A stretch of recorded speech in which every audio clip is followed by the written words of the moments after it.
Tengan todos muy buenos días. Me da mucho, pero mucho gusto poder estar con ustedes.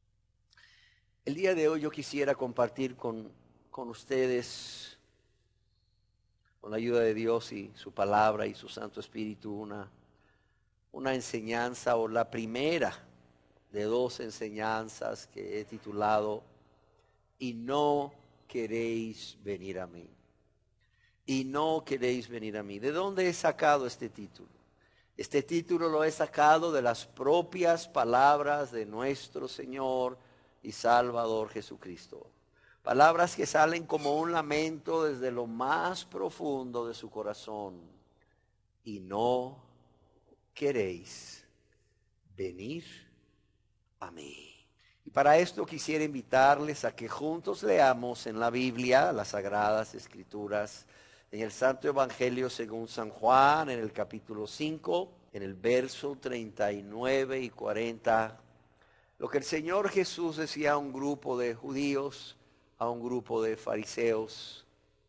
¿Y qué les decía? Les decía: escudriñad las Escrituras, porque a vosotros os parece que en ellas tenéis la vida eterna, y ellas son las que dan testimonio de mí, y no queréis venir a mí para que tengáis vida. Quiero que lo leamos de nuevo y quiero que dejemos ese texto por un buen rato. Dice: escudriñad las Escrituras, porque a vosotros os parece que en ellas tenéis la vida eterna, y ellas son las que dan testimonio de mí, y no queréis venir a mí para que tengáis vida eterna. El propósito por el cual quiero que podamos dejar estos dos versos es porque quiero dar inicio a esta enseñanza solicitando la participación de ustedes para que juntos podamos descubrir cuántas verdades podemos encontrar en esos dos versos. Vamos a ver, sin pena, sin temor a equivocarse, cuántas verdades podemos encontrar. Yo encontré 6, pero no importa. ¿Cuáles son esas verdades? A ver, Gustavo.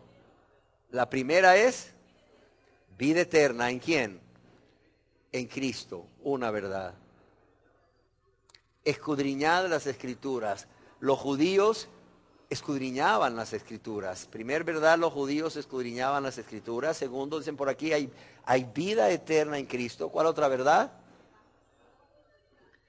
Ok, las Escrituras, las Sagradas Escrituras o los sagrados escritos, como llamaban los judíos al Antiguo Testamento, dan testimonio de Jesús. A ver, ¿cuál otra verdad?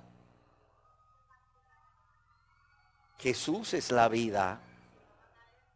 Exacto, que Jesús es la vida y que si no van a Él no tienen vida. ¿Alguna otra más? Exacto también. La gente, las personas, no quieren venir a Él. Y todas esas verdades las he traído conmigo y quiero exponer un poco acerca de cada una de las verdades, dejando por última esta verdad a propósito: y no queréis venir a mí para que tengáis vida eterna. La primera verdad que decíamos era que los judíos eran personas que estudiaban diligentemente las Sagradas Escrituras o los escritos sagrados o el Antiguo Testamento. Y aunque en la versión que nosotros tenemos de la Biblia, que es la versión Reina Valera 1960, leemos que el Señor Jesucristo le dice a estas personas: escudriñad o escudriñad las Escrituras. Sin embargo, la primera parte de este verso o versículo puede ser entendido de dos maneras. Primero, puede ser entendido como que el Señor Jesús está diciendo a los judíos que escudriñen o estudien bien o con profundidad las Sagradas Escrituras en presente imperativo, o en segundo lugar, que Jesús o el Señor Jesús está declarando el hecho de que los judíos escudriñaban las Escrituras. Yo quiero decirles que para la mayoría de los comentaristas, este verbo escudriñad no debería estar en imperativo como está, sino en indicativo. De modo que se lea, vosotros escudriñáis las Escrituras. Vosotros escudriñáis las Escrituras. Ahora bien, ¿qué significa este verbo escudriñar?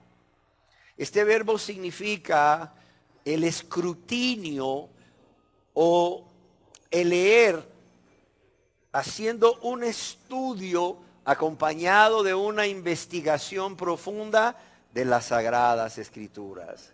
Yo quiero decirles que aquí Jesús está usando una metáfora que es tomada de aquellas personas que están ahí cavando profundamente la tierra en busca de metales o piedras preciosas, y luego examinan con mucha atención cada milímetro de tierra. ¿Para qué? Para descubrir el oro o para descubrir las piedras preciosas. Quiero también comentarles que los rabinos desde siempre han recomendado esa dedicación continua al estudio profundo, al estudio exhaustivo de las Sagradas Escrituras. Es más, yo quiero decirles que entre los judíos era la norma, y sigue siendo entre los judíos ortodoxos, que apenas el niño aprendía a hablar, se le enseñaban pasajes claves como el versículo, la Torá que nos mandó Moisés, ese legado de la congregación de Jacob, o aquel Shema que podemos todos leer en el libro de Deuteronomio capítulo 6, verso 4 al 9. Y es así como desde la temprana infancia comenzaba la instrucción del niño en la Torá, o los primeros 5 libros del Antiguo Testamento escritos por Moisés. Yo quiero decir que era el deber del padre, y sigue siendo todavía el deber del padre entre estos judíos ortodoxos, el que el padre o la madre dedicaran 30 minutos diarios para instruir a los niños y a las niñas en el estudio de lo que nosotros conocemos el Antiguo Testamento, y que hoy consta de 39 libros. Y esto continuaba desde los primeros años, desde la infancia temprana hasta toda la vida. También tradicionalmente, o de manera tradicional, se empezaba a enseñar a los niños a partir de los 3 años ya a recitar las bendiciones de las distintas comidas y algunas plegarias básicas. Yo quisiera que recordáramos cómo el apóstol Pablo le escribe a Timoteo, su amado hijo en la fe.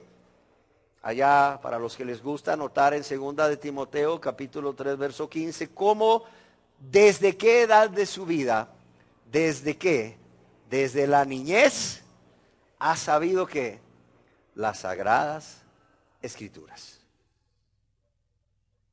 Por eso, cuando decimos que como primer verdad, los judíos eran personas que estudiaban diligentemente las Sagradas Escrituras o el Antiguo Testamento, no estamos equivocados.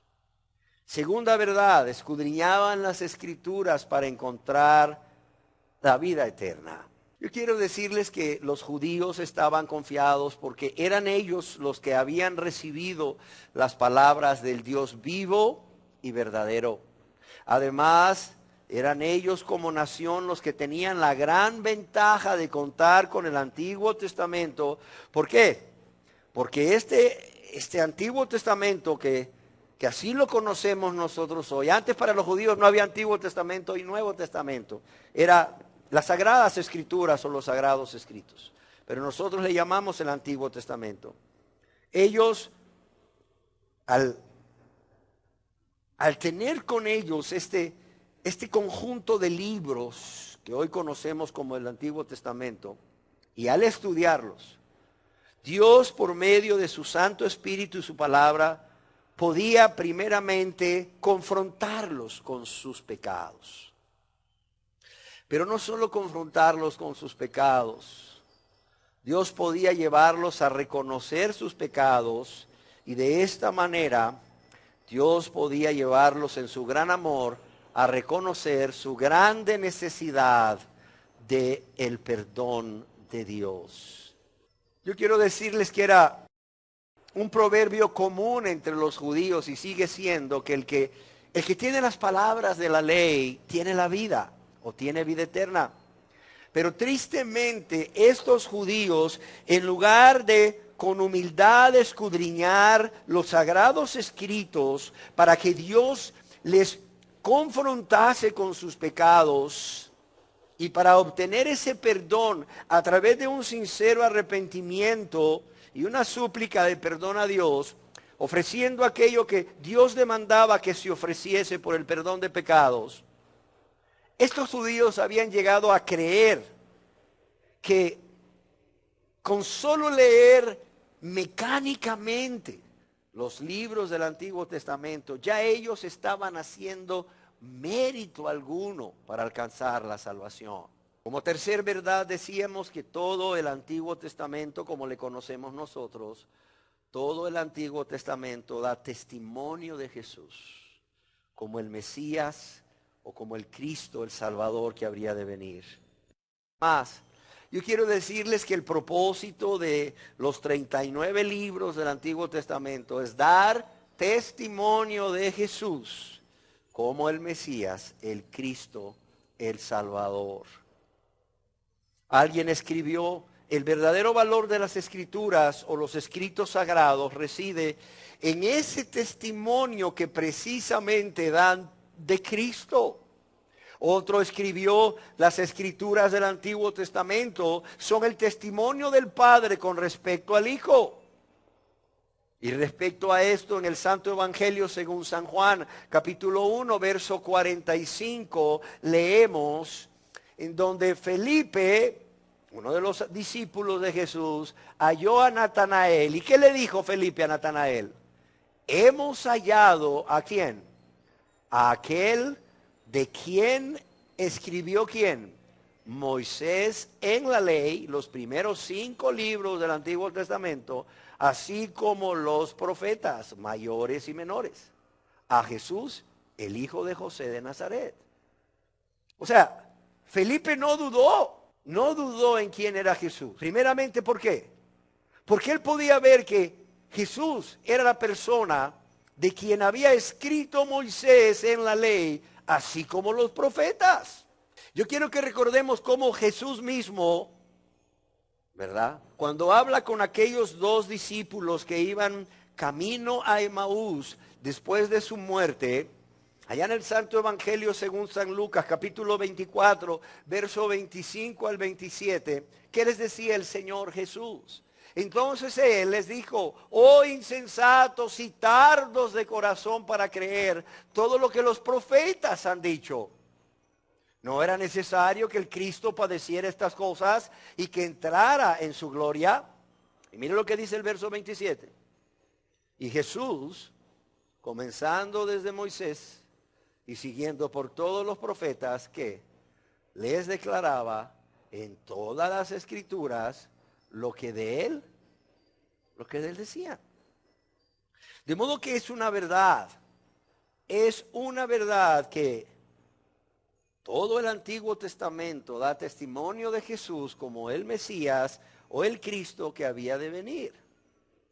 Ahora, lo triste de todo esto es que, aunque estos judíos estudiaban profundamente las Escrituras para buscar la vida eterna, estaban ciegos. ¿Estaban ciegos para qué? Para ver a Jesucristo a lo largo de todas las Escrituras. Ellos no se daban cuenta, tristemente, de que las Escrituras, al anunciar al Mesías venidero, no estaba haciendo otra cosa que realmente hablarles de Jesús.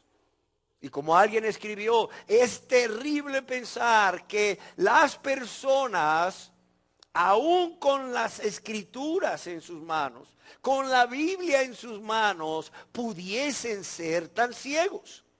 Y esta no solo es una realidad para las personas de aquella época, sino que también es una realidad para muchas personas hoy en día que con la Biblia en sus manos son realmente ciegos espiritualmente. ¿Por qué? Porque no solo no pueden ver su verdadera condición espiritual de pecadores condenados por toda una eternidad, sino que no pueden ver a Jesús como el bendito Salvador. Hay mucha gente que dice, no, yo sí creo que Jesús es el Salvador. Oiga, ¿usted cree que Jesús es el Salvador? Sí. ¿Ya es su Señor y Salvador? No. ¿Y entonces de qué le sirve? ¿Sí me entiende? No te voy a recomendar que compres la chica o la lotería ni nada de eso. Pero si un ángel un día se te apareciese y te dice, el 09 va a ganar los 2 millones, ¿qué harías inmediatamente? Y conste que no te estoy recomendando que hagas eso, pero ¿qué haría esta persona? ¿Sabes qué hace en cuanto se levanta? Agarra todo el dinerito que tiene y se va a comprar todos los billetes de la 09. ¿Sí o no? Oye, aquí no es un ángel el que estás diciendo que Jesús es tu Salvador. O sea, es Dios mismo a través de todas las escrituras y ahora no solo el Antiguo Testamento, sino el Nuevo Testamento, quien te está diciendo, Jesús de Nazaret es tu Mesías, es tu Cristo, es tu Salvador, pero también es tu Señor. Y las personas no quieren venir a Él. No, dicen ellos, si yo creo, yo soy salvo por la fe que es en Jesús. Qué bueno. Bueno, muéstrame tu fe por tus obras, ¿verdad? Si realmente has creído que Él es tu Salvador, también le has recibido como tu Señor y realmente Él está gobernando tu vida. No solo Él está gobernando tu vida, Él mora en ti y lo que antes amabas ahora aborreces. ¿Qué otra verdad podemos encontrar? Decíamos que Jesús es la única fuente de vida eterna. Yo quiero recordarles que fue Él quien afirmó, yo soy el camino, yo soy la verdad y yo soy la vida. ¿Y qué más dijo Jesús? Nadie viene al Padre, sino por quién, o a través de quién, a través de Él.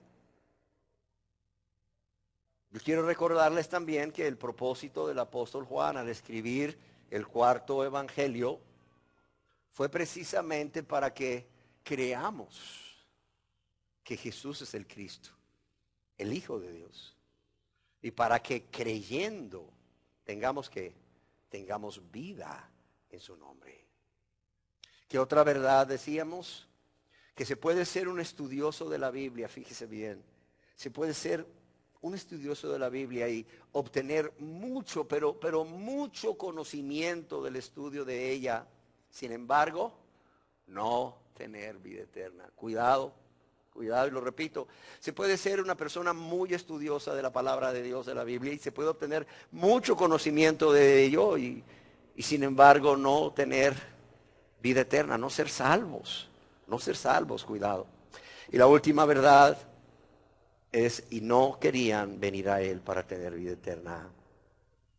Y decía que he dejado esta verdad de último a propósito y es en ella que quiero centrar estas dos enseñanzas.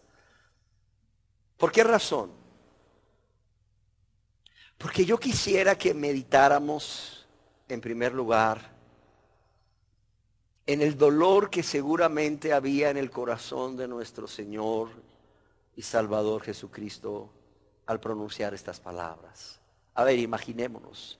Jesús tiene delante de Él a un grupo de personas judías, son fariseos, son escribas, ancianos, personas conocedoras de la palabra de Dios, personas que creen en Dios, personas que dicen ser pueblo de Dios. Pero ¿cuál es el reclamo de Jesús? ¿Cuál es? Que estas personas, ¿cuál es? No querían venir a Él. Y en segundo lugar, yo quiero que hoy estudiemos cuál era la razón por la cual estas personas no venían a Él. Y la razón era una sola. No querían. La razón por la cual no venían a Él era una sola.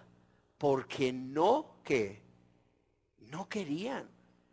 Yo quiero que notemos que el Señor Jesucristo no les dice, no podéis no podéis venir a mí. Como si ellos quisieran, pero había algo que se los impidiese. Óigase bien, Jesús no les está diciendo, pero no podéis venir a mí, como si ellos quisiesen, pero hubiese algo que se los impidiese. No, Él les dice, y con todo, a pesar de que ustedes escudriñan las Escrituras y ellas dan testimonio de mí, con todo, no queréis venir a mí para que tengáis vida. Una versión de la Biblia traduce este verso 40. Sin embargo, ustedes se niegan a venir a mí para recibir esa vida. Es como si Jesús les estuviese diciendo, aunque estudiáis diligentemente y profundamente las Escrituras, esperando hallar al Mesías y la vida eterna en ellas, y hacéis bien porque las Escrituras hablan del Mesías y cómo alcanzar la vida eterna. Sin embargo, no queréis venir a mí, es decir, no queréis creer en mí y ser mis discípulos, aunque ellas me señalan con tanta claridad. Y no queréis venir a mí para tener esa vida eterna que solo yo puedo darles. Yo quiero decirles que la palabra en griego aquí para querer es telo, que significa desear intensamente. O sea, Jesús les está diciendo, en el corazón de ustedes hay un fuerte deseo, hay un intenso deseo que gobierna su voluntad. ¿Y ese deseo cuál es? No venir a mí. Óigalo bien. O sea, había en ellos un fuerte deseo, tan fuerte, que de hecho gobernaba su voluntad, que hacía que estas personas de manera voluntaria, óigase bien, no es que tenían una atadura, no es que había un demonio en ellos, no. De manera consciente y voluntaria, como un propósito en la vida de ellos. Ellos habían decidido no venir a Jesús, no creer en Jesús, no rendirse a Jesús. Yo quiero decirles que estas personas de hace 2000 años, como las personas que hoy no quieren venir a Jesús de igual manera, estas personas sabían muy bien lo que estaban haciendo. Sabían muy bien. ¿Por qué? Porque es una elección consciente, es una elección voluntaria. No es cuestión de que el diablo me engañó. No. Jesús les va a decir a estas personas, ¿cómo que el diablo te engañó? Si tenías una Biblia o hasta 3 en tu casa y leíste la Biblia. Y si no lo hiciste, un día fuiste a una enseñanza en donde te decía que toda la Escritura, todo el Antiguo Testamento daba testimonio de mí como el Mesías y el Salvador. ¿Por qué no lo creíste? ¿Por qué le creíste más al diablo? ¿Por qué no me creíste a mí? ¿Por qué no creíste a mi palabra? Te va a decir Dios. No. Estas personas, al igual que las personas que hoy no quieren venir a Jesús, saben muy bien lo que están haciendo. Óigalo bien. Y si saben muy bien lo que están haciendo, no son víctimas, no son pobrecitos. Por eso cuando las personas dicen, ay, yo no creo que Jesús mande a las personas a un castigo eterno ahí en un sufrimiento eterno, no, porque Dios es Dios de amor. Yo te voy a decir una cosa, Dios sí va a mandar a personas a ese castigo eterno. ¿Por qué? Porque aunque es Dios de amor, o más bien porque es Dios de amor, les reveló a su Hijo como el Salvador. Pero también les reveló su verdadera condición espiritual de pecadores perdidos para que viniesen al Salvador. ¿Y qué hicieron ellos con toda esta gran obra de amor que Dios hizo? Y digo esta gran obra de amor que Dios hizo porque no solo les revela al Salvador, no solo les revela su condición, manda a Jesús a morir, ¿y de qué manera, digo yo? O sea, ¿qué va a hacer Dios con estas personas a quienes Él en su gran amor ha manifestado? ¿Quién es el Salvador que Dios mismo ha enviado a morir por ellos? ¿Y cuál es su condición espiritual? De modo que no se engañen y vengan al Salvador para ser salvos. Dios va a dictar una sentencia. Dios va a dictar una sentencia. ¿Y cuál es esa sentencia? Culpables. ¿Culpables de qué? De menospreciar mi amor. Culpables de menospreciar ese Salvador que yo envié por todos ustedes. Culpables de menospreciar esa grande salvación. De modo que las personas van a ser condenadas, no porque Dios escogió a unos desde la fundación del mundo para ser salvos y a otros desde la fundación del mundo para ser pecadores, para perderse en el infierno. De modo que los de aquí para acá se van a perder, hagan lo que hagan, lástima. Y los de aquí para acá, enhorabuena, se van a salvar. No. Las personas se van a condenar a sí mismas. ¿Por qué? Porque las personas escogieron de manera consciente, de manera egoísta y de manera voluntaria y por cierto, de manera obstinada, no venir a Cristo, rechazar a Cristo como el Señor y Salvador de sus vidas. ¿Sí se entiende? Aquí vemos cómo el Señor Jesús va a la raíz de esa actitud hostil de los judíos contra él. Al descubrir los perversos motivos que se anidaban o que habían en el corazón de ellos. Así que tenemos una clara advertencia, como ya lo dije, de que las personas no se condenan por falta de luz. Las personas no se condenan por falta de conocimiento. Las personas no se condenan porque no pueden, porque hay algo que les impide. No. Las personas se condenan porque no quieren venir a Cristo. Amén. Porque en ellos hay una falta de voluntad para venir a Cristo.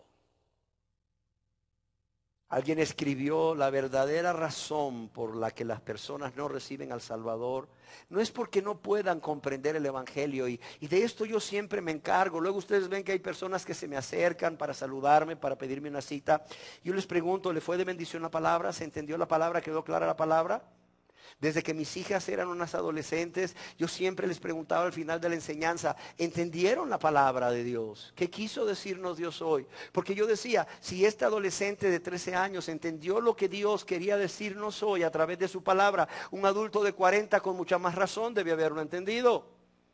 Por tanto, la verdadera razón por la que las personas no reciben al Salvador no es porque no puedan comprender el Evangelio, no puedan comprender las buenas nuevas de salvación, o porque encuentren imposible creer en Jesús, ya que créanme, no hay nada en el Señor Jesús que Él haya hecho que nos imposibilite a creer y a confiar en Él. Es más, yo creo que si hay una persona en quien todos aquí presentes podemos y debemos confiar, ¿es en quién? ¿Es en Jesús? ¿Y cómo no vas a confiar en aquella persona que, siendo justo, estando a la diestra del Padre, recibiendo toda la gloria y la honra y la adoración, ¿verdad? Que como Dios se merecía y se merece, de manera consciente y de manera voluntaria dice: Padre, he aquí, envíame a mí. Yo voy a ir a morir por ellos. Yo voy a ir a morir por los pecadores. Oye, Jesús, pero es que estos pecadores te han ofendido mucho. Sí, no importa, pero yo voy a ir a morir por ellos porque los amo. Oye, pero es que mira, nunca han pensado en ti, solo en ellos. Sí, no importa, yo lo sé. Por eso es que están perdidos. Por eso es que están perdidos. Por eso es que están condenados. Pero yo en mi gran amor deseo morir por ellos. Siento un fuerte deseo. Así como ellos han sentido un fuerte deseo por su pecado, por su maldad, así también yo siento, diría Jesús, un fuerte deseo de dar mi vida por ellos. Oye, pero es que no todos van a venir a ti. Lo sé, dice Jesús. Pero así como ellos sienten un fuerte deseo que los mueve a no venir a mí, yo siento un fuerte deseo en mi amor que me mueve a ir y morir por ellos. Ojalá pudiéramos entender esto. Y que esto realmente quebrantara nuestro corazón en mil pedazos. O quebrantar el corazón de aquellos que aún todavía no vienen a Él para tener vida. Y si el rechazo o el rechazar al Señor y Salvador Jesucristo al no querer venir a Él es un acto voluntario y es un acto consciente que la persona hace de manera deliberada, de manera obstinada y también con mucho gusto, entonces yo quisiera que viéramos cuáles son las razones por las cuales las personas, los seres humanos de aquel entonces y de hoy en día, teniendo el suficiente conocimiento de Jesucristo, porque Dios se los ha dado a través de las Escrituras, no quieren venir a Él. O bien, ¿cuáles son las razones por las cuales tú, querida persona, que hoy estás aquí y que reconoces ante Dios que no te has convertido a Él, cuáles son las razones por las cuales no has querido? Óyelo bien. No es porque no has podido, no, es porque no has querido venir a Él. Y las razones son varias. Y en lo que resta de esta enseñanza y la próxima, vamos a estar viendo estas razones. Porque yo quiero que nadie aquí que no ha venido a Cristo para ser salvo se engañe, viéndose como una víctima. Porque luego las personas me dicen, hay pastores que unos nacen para ser estrella y otros estrellados. Ay, pastor, yo creo que yo nunca me voy a salvar porque yo nací para perdición. No. ¿Qué dice Dios en su palabra? Porque de tal manera, es decir, no se podía medir su amor. De tal manera amó Dios al mundo que ha dado a su Hijo unigénito. ¿Para qué? Para que todo aquel que en Él cree, para que todo aquel que viene a Él no se pierda, mas tenga vida eterna. El problema no ha sido de Dios, el problema ha sido tuyo. Pastores, que viera cómo lo intento y no puedo. Hay algo a lo cual te estás aferrando. Hay algo que no quieres soltar. Hay algo que todavía aún estás amando más que a Dios. Hay algo que aún te impide ver tu verdadera condición delante de Dios, de pecador, perdido, necesitado urgentemente de un Salvador. Y eso es lo que quiero que veamos. O sea, hay razones. No creas que, pastor, es que no puedo venir a Cristo porque el diablo me tiene maniado ahí con un mecate. Mire, pastor, no puedo venir a Cristo. Yo quiero, pero no puedo. No, dice Jesús. No, es que no pueden, no quieren. Pastor, es que yo quiero, pero mi carne me lo impide. No, espérame, no es excusa tampoco. Yo quiero que veamos hoy que así como todo esto que yo te he dicho no es cierto, no es la verdad, y no va a ser una excusa que tú puedas presentar a Dios el día del juicio cuando Él te condene. Y hoy quiero decirte cuáles son las razones, o más bien empezar a estudiar estas razones por las cuales tú no has querido venir a Él. Es que yo creo en Dios, sí, pero no has venido a Él. Es que yo creo que Él murió para perdonar mis pecados, sí, pero no has venido a Él. Y vamos a ver 5 hoy, con la ayuda de Dios y su palabra. Es más, aquí mismo en el contexto de estos versos 39 y 40 del Santo Evangelio según San Juan, capítulo 5, que hemos estado leyendo. En el contexto, Jesús nos da 3 razones. Las primeras 3 razones por las cuales todas las personas que no han venido a Jesús para ser salvos. O sea, ¿cuáles son también las razones por las cuales estas personas no han querido venir a Jesús para ser salvos? ¿Y cuál es la primera razón? La primera razón es clara, es una rebeldía contra Dios. O como podríamos llamarle, es un estado permanente de oposición a la voz de Dios. Oiga bien, la primera razón por la cual usted no ha venido a Cristo para ser salvo es rebeldía en su corazón contra Dios o un estado permanente de oposición a la voz de Dios. En el Santo Evangelio según San Juan, capítulo 5, verso 38, Jesús nos dice al respecto, dice, ni tenéis su palabra morando en vosotros, ni tenéis su palabra morando en vosotros, porque a quien Él envió, vosotros no creéis. Jesús dice, ni tenéis la palabra morando en nosotros, y otra versión de la Biblia dice, ni tenéis el mensaje morando en vuestros corazones. Ahora hay una pregunta interesante, ¿por qué estas personas no tenían la palabra de Dios morando en sus corazones? ¿Por qué? Si estas personas creían que los sagrados escritos o lo que nosotros hoy conocemos como el Antiguo Testamento eran palabra inspirada por Dios. ¿Por qué razón? Exacto. Son rebeldes. A pesar de que ellos creían que las sagradas escrituras provenían de Dios y que Dios les hablaba a través de ellas para poner primeramente al descubierto su vida de pecado y maldad y su necesidad de un Salvador, en su rebeldía contra Dios o viviendo en ese estado permanente de oposición a la voz de Dios, estas personas de manera consciente, óigalo bien, por eso son culpables, porque es hecho de manera consciente, es hecho de manera voluntaria, no permitían que esta palabra entrase en sus corazones. No permitían que esta palabra entrase en sus corazones, es decir, el centro de sus pensamientos o el centro de su voluntad.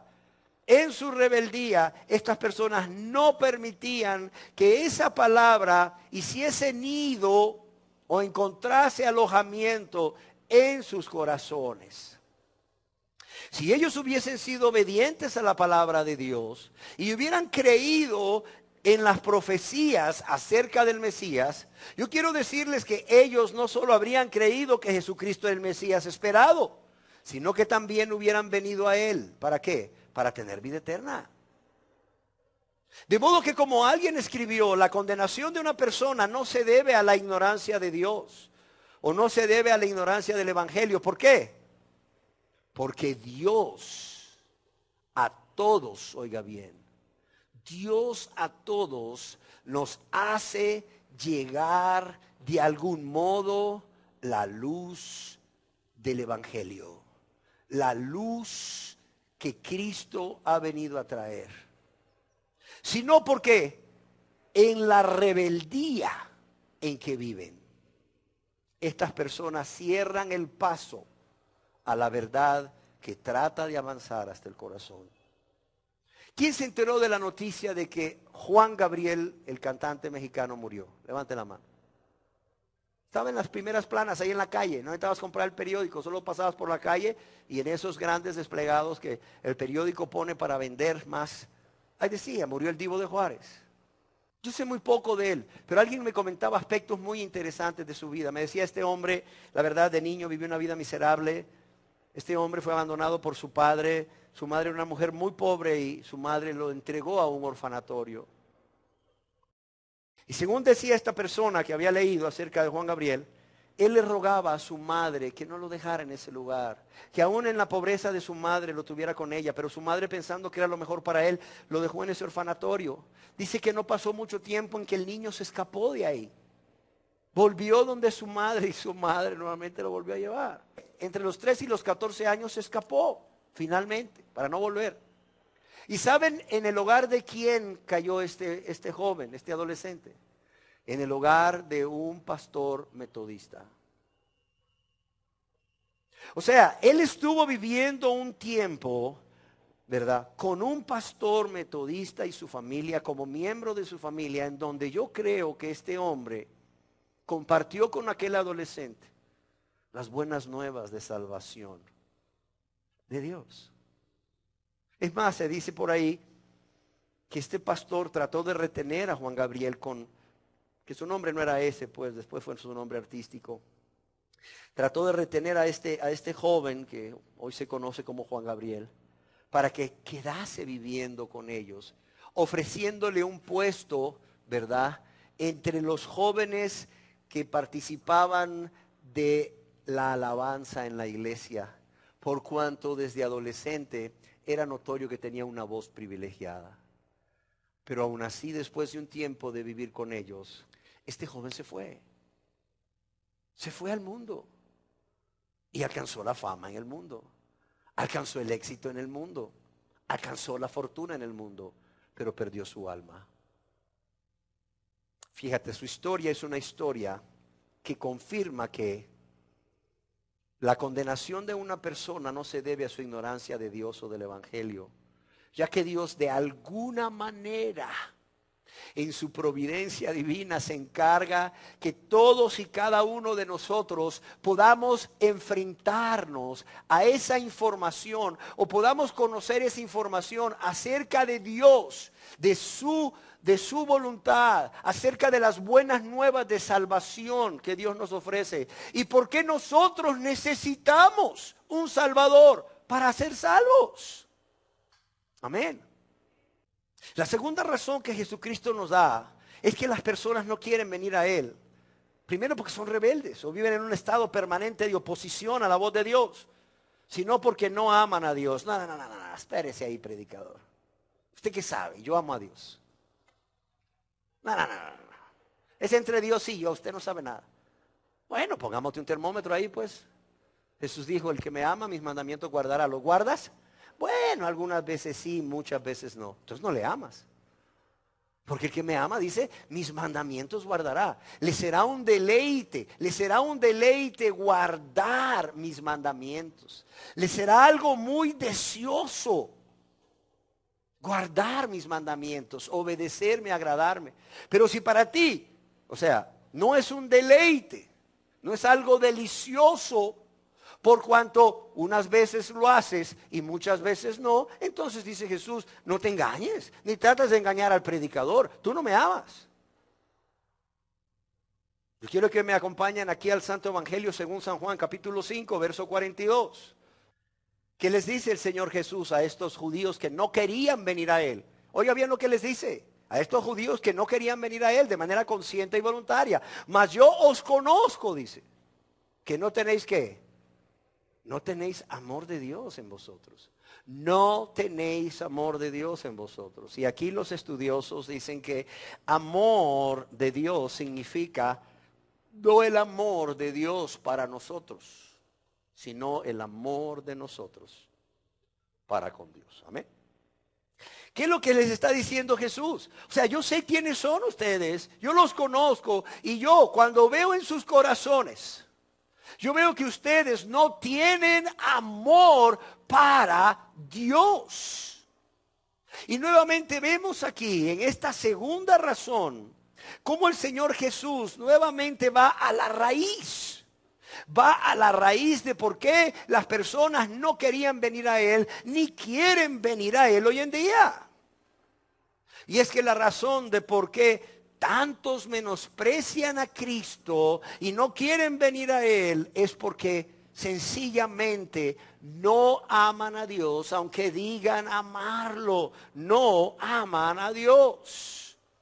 ¿Por qué? Porque si hubieran amado a Dios, hubieran recibido el precioso regalo que Dios les envió. Hubieran recibido a Jesucristo. A ver, Padre, tú amas a tu hijo muchísimo. A ver, madre, tú amas a tu hijo muchísimo, sí. Y tu hijo llega un día y te dice, mire papá, mire mamá, con todos los ahorritos que me daban el fin de semana, mire, yo nunca me comí nada, ni me compré nada para mí, sino que fui ahorrando en mi alcancía para comprarle, ¿verdad?, este regalo. Si tú amas a tu hijo, ¿qué vas a hacer? Si tú amas a tu hija, ¿qué vas a hacer? ¿Sabes qué vas a hacer? Primeramente, ¿verdad? Lo vas a abrazar. Lo vas a abrazar con un gran gozo en tu corazón. Lo vas a abrazar lleno de un sentimiento de amor hacia él, ¿sí o no? Y vas a tomar ese regalo con mucho amor y con mucha gratitud y lo vas a traer hacia ti. Y no solo eso, no solo vas a tomar ese regalo para ti, no solo vas a recibir ese regalo con mucho amor y mucha gratitud, ese regalo va a ocupar en tu vida, cada día de tu vida, un lugar muy especial. ¿Por qué Jesús podía ver que estas personas no amaban a Dios?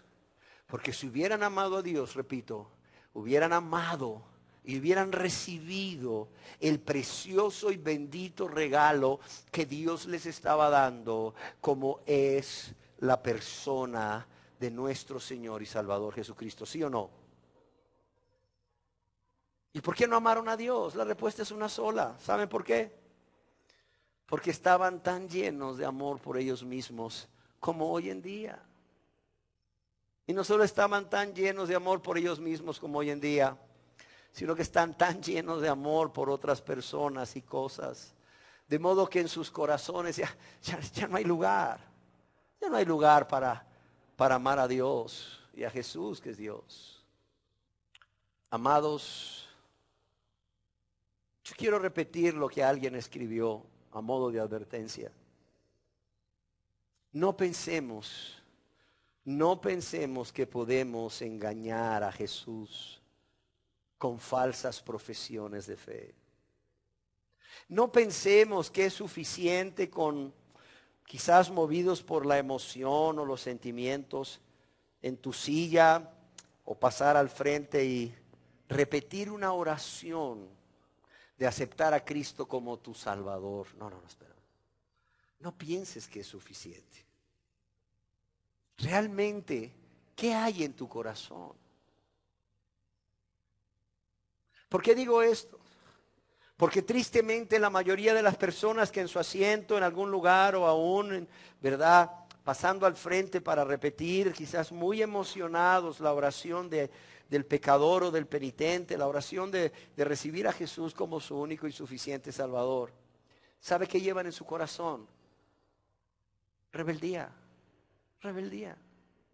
Están dispuestos a obedecer solo los mandamientos que le convienen. Están dispuestos a hacer solo lo que les conviene. Pero cuando Dios les dice algo que a su carne no es agradable, que a su yo no es agradable, dicen: no, esto yo no lo hago. No. Eso es fanatismo, eso es legalismo. No, eso yo no lo hago. Cuando es Dios quien lo demanda, y te lo demanda, y me lo demanda a mí también. ¿Para qué? Para probar nuestro amor. Para ver si estamos dispuestos a obedecerle a Él en todo momento y en todo lugar y en toda circunstancia. Por eso es que traigo este escrito. No pensemos que podemos engañar o podemos engañarle con falsas profesiones de fe. ¿Por qué? Dice aquí el escritor: porque Él atraviesa con su mirada todas las caretas. Él atraviesa con sus ojos como llama de fuego las caretas, y es que sean las máscaras que nos pongamos. Óigalo bien. Por muy bellas, por muy espirituales que nos hagan ver las máscaras que nos pongamos. Continúa diciendo el escritor: podemos engañar a nuestros vecinos, podemos engañar a nuestros amigos y a nuestros hermanos. E incluso podemos engañarnos a nosotros mismos. Pero no podemos engañar a Dios. ¿Cuántos dicen amén? ¿Cuántos creen esto? Más vale que ahorita que Dios te está hablando acerca de las razones por las cuales aún no vienes a Él para ser salvo, para ser salva, tú verdaderamente entiendas esto que acabas de asentir con un amén, de que tú no puedes engañar a Dios, que Dios ya traspasó tu corazón y sabe lo que hay hasta en el más profundo rincón de tu corazón. Amén. La tercera razón que Jesucristo nos da de por qué las personas no quieren venir a Él es porque están más interesados, óigalo bien, en la aprobación de sus semejantes que en la de Dios. Primero, porque son rebeldes. Segundo, porque no hay amor a Dios en sus corazones. Tercero, porque están más interesados en la aprobación de sus semejantes que en la de Dios. Veamos aquí mismo en el Santo Evangelio según San Juan, capítulo 5, verso 44. ¿Qué les dice Jesús? Les dice: ¿cómo podéis vosotros creer, pues recibís gloria los unos de los otros, y no buscáis la gloria que viene del Dios único? ¿Cómo podéis vosotros creer? Y está hablando de creer en Él. pues recibís gloria los unos de los otros y no buscáis la gloria que viene del Dios único. Yo quiero decirle que un gran obstáculo, quizás el más grande obstáculo, además de la rebeldía y la falta de amor a Dios o hacia Dios, de estos judíos, de estos escribas y fariseos, y de todos los que hoy en día, aún aquí presentes, siguen rechazando a Jesucristo, era su orgullo, era su vanidad y su amor propio. ¿Por qué razón? Porque a causa de su orgullo, de su soberbia, estas personas, al igual que hoy en día, son personas que cuando se ven a sí mismos, tienen un mayor concepto de sí mismos que el que deberían tener.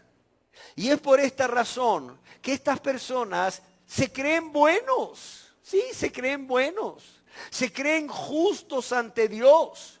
¿Y cuál es el problema cuando una persona que está condenada eternamente por causa de sus maldades y pecados se cree bueno, o se cree mejor que otros, o se cree justo ante Dios?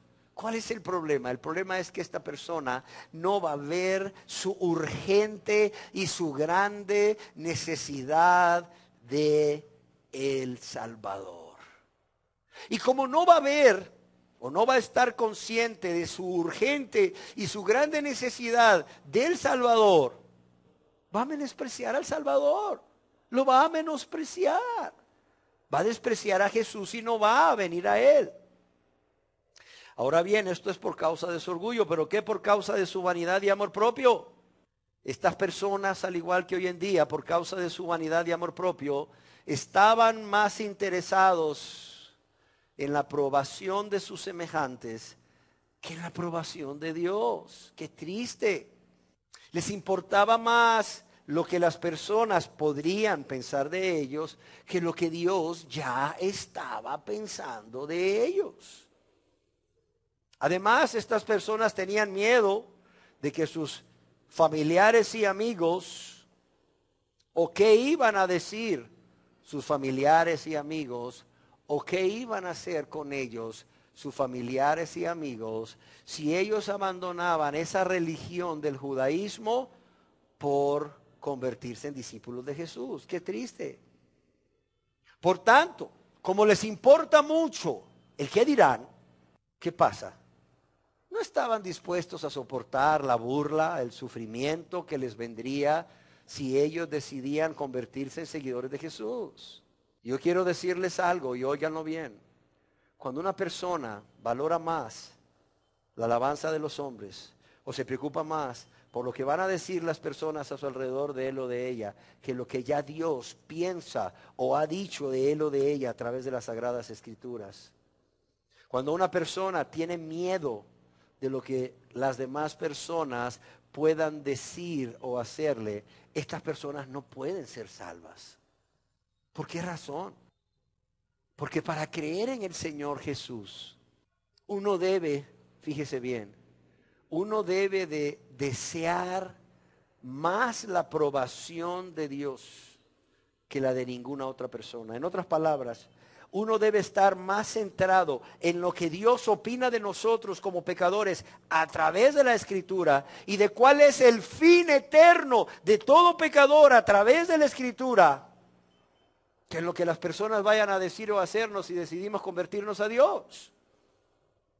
Como Adam Clarke escribió allá por 1700, estas personas, al igual que muchos hoy en día, que no vienen a Jesús, porque están más interesados en la aprobación de sus semejantes que la de Dios, prefirieron perder sus almas a su reputación entre los hombres. Óigalo bien. Estas personas, por locura que parezca, prefirieron perder sus almas. Prefirieron perder sus almas a perder la aprobación de los hombres. Y tristemente esto continúa sucediendo hoy en día. En todas aquellas personas, aún aquí en este lugar, que no quieren venir a Jesús para tener vida eterna. Ahora, También el apóstol Juan, quiero decirles, ya para ir terminando, nos da en este evangelio otras dos razones por las cuales las personas no quieren venir a Jesucristo. Y en Juan, el evangelio según San Juan, capítulo 3, verso 19, encontramos la cuarta razón. ¿Y cuál es? Dice, y esta es la condenación. ¿Cuál? Que la luz vino al mundo. Y los hombres, ¿qué dice aquí? Léanlo conmigo. Amaron más las tinieblas que la luz. ¿Por qué? Porque sus obras eran malas. Esta es la cuarta razón por la cual las personas no vienen a Jesús. ¿Por qué? Porque amaron más las tinieblas que la luz. ¿Por qué? Porque sus obras son malas. Yo pregunto, ¿quién es la luz? Es Cristo Jesús, exactamente. De hecho, Él mismo afirmó ser la luz del mundo. ¿Qué dijo Él? Yo soy la luz del mundo, allá en Juan 8:12. Ahora, ¿qué representan las tinieblas? Las tinieblas representan el pecado. Las tinieblas representan la maldad del ser humano y la maldad de este mundo. Las tinieblas representan un estado espiritual o el estado espiritual en que se encuentran todos los pecadores, óigalo bien, sin excepción, todos los pecadores que se resisten a venir a Jesús. Y cuando Dios nos dice a través del apóstol Juan que las personas amaron más las tinieblas que la luz, lo que está diciendo es que las personas amaron más el deleite temporal que les produce el pecado, amaron más su maldad que a Cristo. Amaron más el pecado que la santidad. Amaron más el pecado que la obediencia. Amaron más a Satanás que a Cristo. Y es triste decirlo, pero es una verdad. Amaron más el infierno que el cielo. Oiga, no puede ser posible. No, yo sé que estoy en pecado y yo sé que todavía no me he entregado a Él como debo, pero no, yo amo más el cielo que el infierno. Yo no estoy loco, yo no estoy loca. No, espérame.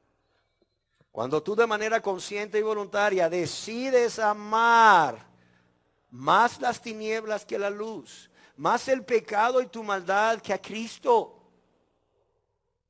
más el pecado y tu maldad que la obediencia a Dios y el agradar a Dios, tú estás decidiendo amar más el infierno que el cielo. Quizás no lo habías visto de esta manera, pero ¿por qué crees que Dios te trajo a este lugar hoy? Para que por lo menos lo veas y empieces a abrir los ojos.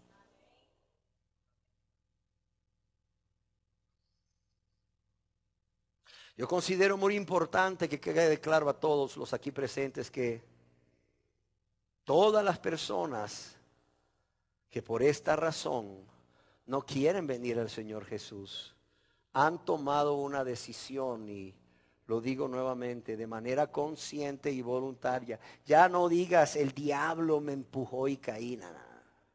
Esa excusa no te va a servir delante de Dios. Mira, por favor, créemelo. Ya no andes diciendo, ay, es que la carne es débil, porque Jesús te va a decir el día del juicio, ¿qué no te dije yo que velaras y oraras entonces si la carne era débil para que no cayeras en tentación? Mira, ya deja a un lado esas excusas, no te van a servir. Y mejor, ve entendiendo y ve reconociendo que si no has querido venir a Jesús es porque has tomado, al igual que estas personas de hace 2000 años, una decisión de manera consciente. Has tomado una decisión de manera voluntaria de amar intensamente, de preferir intensamente, de desear intensamente más el deleite temporal que te producen los pecados y continuar en este estado de vida de maldad, ofendiendo y lastimando a Dios y a Jesús y a tu prójimo, que a la persona de Jesucristo.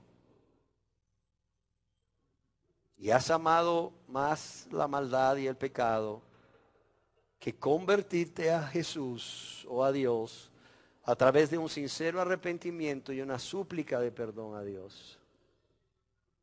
Otra cosa que deseo que quede claro es que no es cierto, no es cierto que estas personas amen a Jesucristo como afirman, mientras por el contrario viven vidas egoístas, viven vidas rebeldes y viven vidas de ingratitud, practicando el pecado cada día. También quiero decirles que considero importante aclarar que no es cierto que por causa de una naturaleza pecaminosa que te impulsa a hacer el pecado y que tú no puedes evitar, es que tú amas más las tinieblas que a Jesús, que es la luz. No, no es cierto, no es cierto. Es porque has tomado una decisión consciente y de manera voluntaria. Y porque, como también nos dice el escritor inspirado, en este caso Juan, es porque tus obras son como, son malas. Es porque tus obras son malas. Mira, yo creo que Jesús hubiera sido un pésimo político. ¿Por qué? Porque Él siempre llamó a las cosas por su nombre. Y yo creo que por esa razón los cristianos primeramente no deberían de incurrir en política, ¿verdad? No ocupar un puesto público. Qué bendición es cuando un cristiano ocupa un puesto público. Qué calidad de servicio da, ¿verdad? Da mucho gusto. Pero no andar ahí, ¿verdad? Levantando la mano del líder y decir, este es el hombre que Dios quiere para Honduras. Adúltero, mentiroso, etcétera, etcétera, etcétera. ¿Por qué razón? Porque los cristianos, así como Jesús llamó las cosas por su nombre, los cristianos llaman a las personas y a las cosas por su nombre. Y cuando Dios a través de Juan dice que tus obras son malas, por eso amas más las tinieblas que la luz, es porque son malas. Oiga usted, si yo no soy tan malo, así te ves. Pero cuidado, va a llegar un día en que Dios va a abrir los libros de los cielos y te va a mostrar todas tus obras perversas y vas a decir, Dios mío, trágame tierra. No te va a servir, ¿verdad? Ese mecanismo de defensa que usaste, ¿verdad? Para impedir que la palabra de Dios atravesara tu corazón, trayendo convicción de pecado cuando decías, y hasta tú mismo o tú misma te lo creías, ay, es que yo no soy tan malo, ¿sí? No, yo no soy tan malo, ¿qué se cree? ¿O qué opinión tiene de mí? Qué triste la opinión que tiene de mí. Nada. No se engañen, amados y amadas, Dios no puede ser burlado. No podremos engañar a Dios, aunque nos engañemos a nosotros mismos. Y la quinta y última razón que analizaremos hoy la encontramos en el Santo Evangelio según San Juan, capítulo 3, verso 20. Mientras la cuarta era que amaban más las tinieblas que la luz, la quinta es que aborrecen la luz y no vienen a la luz, ¿para qué? Para que sus obras no sean reprendidas. Porque todo aquel que hace lo malo aborrece la luz y no viene a la luz, que es Jesús. ¿Para qué? Porque no vienen a la luz. Para que sus obras, ¿qué dice aquí? No sean reprendidas. Esa es la quinta razón por hoy. Para que sus obras no sean reprendidas. Yo quiero decirles con mucho gusto y mucho gozo que Jesús es el Salvador del mundo. Y en Él tenemos esperanza, ¿sí o no? Sin embargo, el Señor Jesús no solo es el Salvador del mundo, es la luz del mundo. ¿Y qué quiere decir con que es la luz del mundo? Es la luz que escudriña los corazones. Es la luz que escudriña los corazones. En otras palabras, ese Salvador que en su gran amor está deseoso de salvar.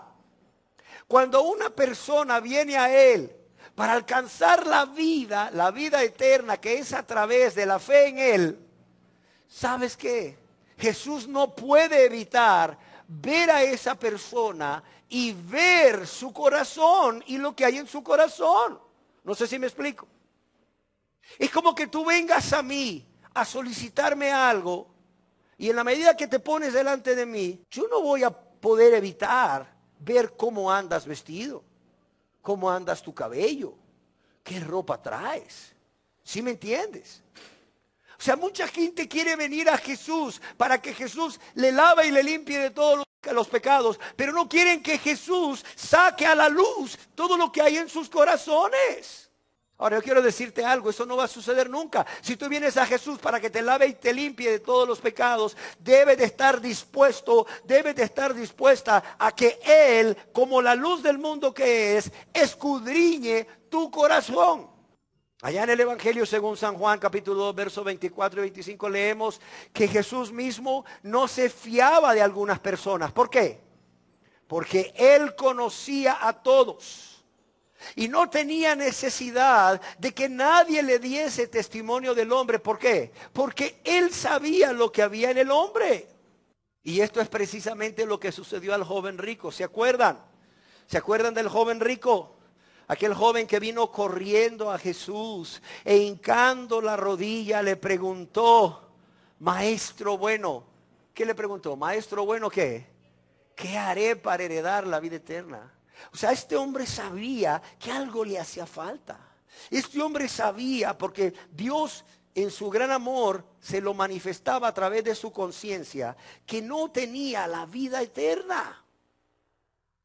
Y este hombre viene a la persona correcta, viene a Jesús, el Salvador, la fuente de vida eterna, y le hace la pregunta correcta, maestro bueno, ¿qué haré para heredar la vida eterna? Y viene con confianza de que este maestro de Nazaret le va a dar la respuesta. Sin embargo, ¿qué leemos ahí en la Biblia? Leemos que Jesús mirándole lo amó. ¿Y qué le dijo? Mira, hijo, para alcanzar la vida eterna tienes que hacer esto y esto y esto y esto. ¿Sabes qué le dijo? Cuando lo vio lleno de amor ahí, arrodillado delante de él, y dice que le dijo, ay, hijo, no puedo evitar ver lo que hay en tu corazón, perdóname. Y aunque lo que me has respondido pareciera ser sincero, que todo esto que te dije lo has guardado de tu juventud, ay, muchacho. No puedo evitar ver tu corazón y en tu corazón veo que hay una cosa que te hace falta, ¿sí o no? Venía buscando la vida eterna y se encontró con un Salvador que escudriña, que ve lo que hay en el corazón y que por cierto, híjole, no se puede quedar callado por amor a las almas. No se puede quedar callado. ¿Y cuál fue la respuesta de este hombre? La respuesta es que él, afligido por esta palabra, se fue triste. Podemos concluir entonces que las personas que aman sus pecados, tristemente, que aman sus pecados y el deleite temporal que éste les produce, que las personas que están decididas a andar por este camino de tinieblas no van a venir a Jesús. ¿Por qué? Porque sabe que sus obras son malas. Ellos saben y Jesús sabe que sus obras son malas. Pero no quieren ser confrontados por Él y por su palabra. Tampoco quieren experimentar esa vergüenza y ese dolor que produce el haber pecado contra Dios, contra Jesús que es Dios, y contra su prójimo. Entonces, ¿por qué razón no has venido a Cristo? ¿Porque has sido rebelde? ¿O porque no hay amor para con Dios en tu corazón? ¿O porque estás más interesado en la aprobación de las personas que te rodean que en la aprobación de Dios? ¿O porque amas más las tinieblas que la luz? Porque amas más tus pecados, tu maldad y el deleite temporal de tus pecados que a Jesús. O porque no quieres que tus pecados queden al descubierto y sean reprendidos. ¿Cuál es la razón? Nada más hemos visto 5. Pero una de estas o varias de estas tienen que ser la razón por la cual en la vida de todas las personas aquí presentes que aún no vienen a Jesús, para que Él sea el Señor y Salvador, que aún no reciben a Jesús, para que Él sea el Señor y Salvador de sus vidas. Esta es una de las razones, o aquí están una de las razones por las cuales no quieren venir. Ahora yo quiero decirte que o vienes a Jesús para recibirle como tu Señor y Salvador y tener vida, o vas a perecer. Y no solo vas a perecer, lo más triste, va a venir otro en su propio nombre y a ese sí vas a recibir. En otras palabras, va a venir un falso maestro y te va a engañar.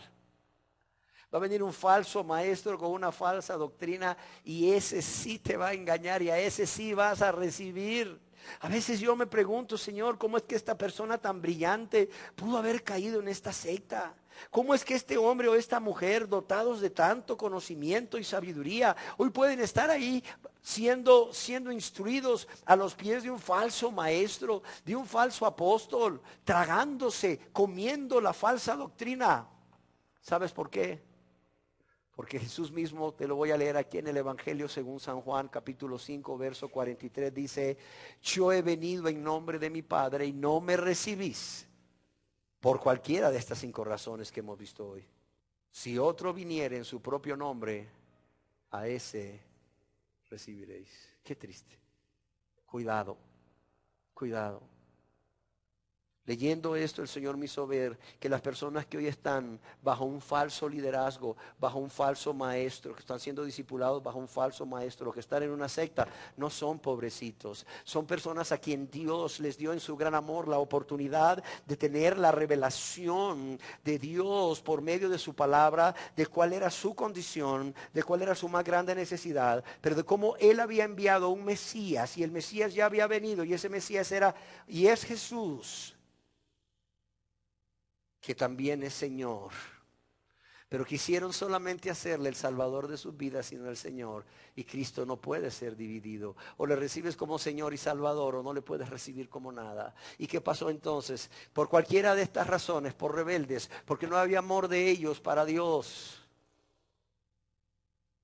porque les importaba más la apariencia de los hombres o las alabanzas de los hombres que la opinión de Dios, o porque amaron más las tinieblas, su maldad, que la luz, o porque no querían en su orgullo, en su vanidad, en su amor propio, que sus pecados salieran a la luz, porque también eso les producía un dolor muy profundo y una vergüenza, y no querían sufrir.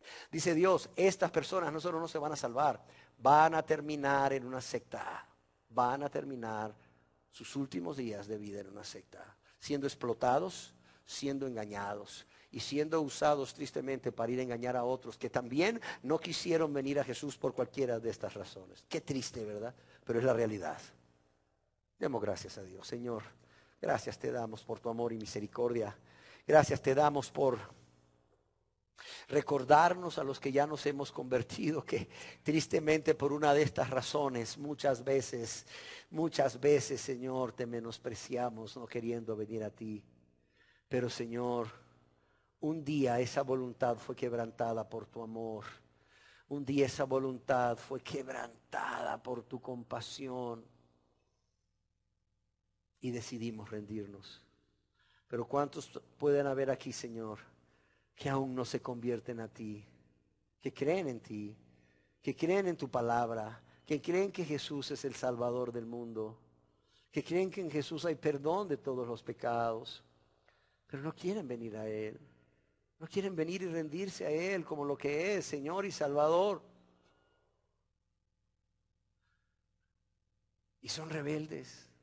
Se aman más a sí mismos que a Dios. Les importa más el que dirán las personas que lo que tú opinas de ellos, Señor, a través de tu palabra. Qué triste, Señor. Aman más sus tinieblas que a ti. Y no quieren que sus pecados salgan a la luz, sean puestos al descubierto.